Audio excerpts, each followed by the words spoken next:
Good afternoon, Irvine Welsh. Thank you for having accepted this interview with lecturama.fr.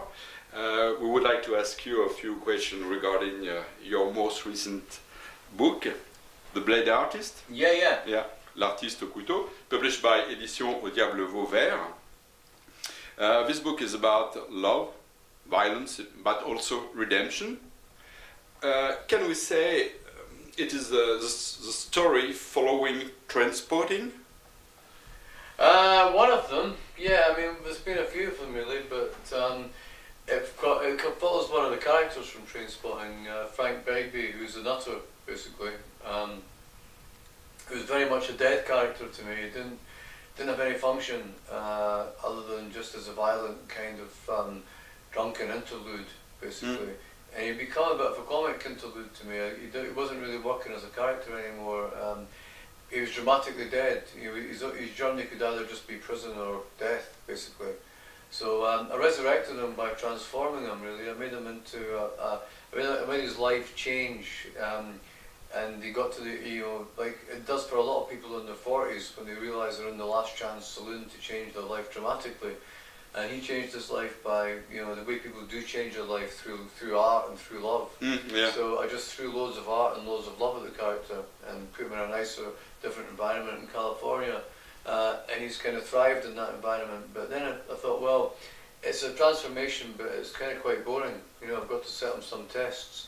So I kind of set him these tests of being kind of not wanting to get back into all this violence, but being pushed by his old community into getting back into it. But then I thought to myself, well, what if he actually does want to get back into it? What if he is really still a psychopath, but he's using this whole new life as a sort of undercover to pretend, to give him this veneer of normalcy, and to make it easy, make it harder to detect his crimes, So I kind of rebooted him in that way. That to me was even more interesting than just having him as a reformed bad guy turned good guy. What if he was still really a bad guy? Yeah, of course. Yeah.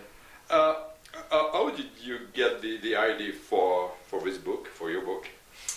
It was, I really was thinking about these characters again. I mean, we had started a big process, myself and John Hodge and Danny Boyle and Andrew MacDonald had begun to start this whole process of how we do porno, the novel which became Trainspotting 2. And I started to think about all the characters. I started to think what they would be doing now. And I could think about Renton, I could think about Begbie, I could think about Renton, Sick Boy and Spud. I couldn't see Begbie anywhere. And it was me trying to think ahead, to think about what kind of person he would be now and how he could become more dramatically interesting again.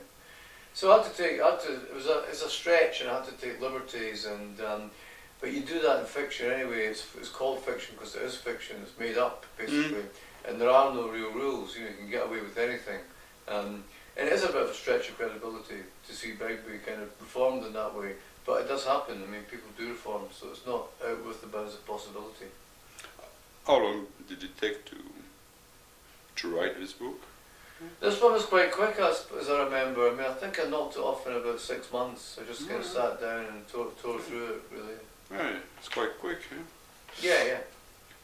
Weren't you afraid that the reader, due to the translations, could have lost the atmosphere of the book written in Scottish style? Well, I think in any translation you have to accept that things do get lost. It's just the nature of it. But I think things get gained as well. I think there's gains. I think the translator's a second author. Like Dennis, who does the books in French. He's the second author of the book. And the things that he'll bring to that are things that are, if you read it in French, you'll get a totally different experience than you would do if you read it in English. And it's not necessarily a worse experience or a better experience, it's just a different one. I think that's the nature of translation. It's like anything that transforms, there's good and bad elements to that transformation. But maybe a bit far from the spirit of the author. I would doubt it somehow. No, I mean, it's like kind of, everything that I see. I mean, my French isn't great, so that's the only way I would know. But everything, the questions that when you talk to the translators, the questions that they ask you are very much about the characters and about who they are and what they are. It's not so much details that they ask you. You know, they're trying to get a real sense of who these characters are. Or the writing, and they're very, you know, the translator. I've been very lucky with the translators I've had. I've got a great one here in France in Dennis, and I've got a fantastic one in Italy, you know, it's just like I've got a very good Spanish one now and a very good German one. So I'm really lucky to be working with that kind of caliber of people. Yeah. Well, I don't resist to ask you this naive question. Coming back to the atmosphere of the Scottish society that you depicted, is it a real one or is it a pure fiction? Well, everything is. I mean, what is fiction and what is real, basically. You know, everything you write is fiction because it is, but it's a reality for me, basically. And it's also a reality for other people, not for everybody. You know, we all have these different kind of sort of perspectives and different kind of you know, it's that thing. It's like in terms of how we perceive things. You know, there can be no real objective truths, but I think, you know, there are certain things that resonate more with some people than others. So some people would recognise that very much as their version of Scotland. Other people wouldn't recognise it at all. It is very rare to propose a character such as Frank, who is a kind of an anti-hero. Why did you introduce this bias in your writing? I think that he's a poster boy for kind of existential white male rage, basically. You know, he's like kind of, you have things like hierarchy and patriarchy are kind of all dissolving because of the changes in society. Because, you know, we're not in fields and factories anymore. We're in homes and we work from home and we work from, you know, sort of different environments really that don't respond to hierarchical control or patriarchal control in the same way. Society isn't really beneficial to be organised on that basis in the same way. So I think we don't really know what we're heading for. I think there's this genuine kind of rage that all humans have, but particularly kind of people who have had an entrenched advantage or perceived to have had an entrenched advantage with the system that's kind of dying out now. So I think he's kind of capturing that sort of that angst that we don't quite know what we're doing or where we're going. What is your point of view on the situation in Edinburgh or Leith? Regarding what you wrote and if the thing differs from your book, did you find some hints you can recognize in your book?